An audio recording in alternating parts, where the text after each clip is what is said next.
In this short video, I'm gonna show you how to fix Instagram camera not working. Hello guys, so all what you have to do is just open the settings on your phone and then go to the wireless and networks and then go to the airplane mode, enable it and then disable it again, and then go to the Wi-Fi and do the same thing, just enable it and disable it again.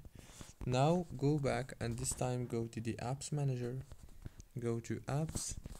Now on this page, all what you have to do is scroll down until you find Instagram and then click on it like this.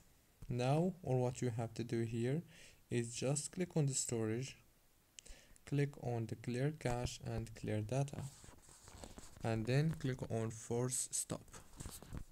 After that, go down here and go to the Play Store and search for Instagram like this and then click on update, and after that it will update the Instagram. Don't forget to like and subscribe, and thank you so much for watching.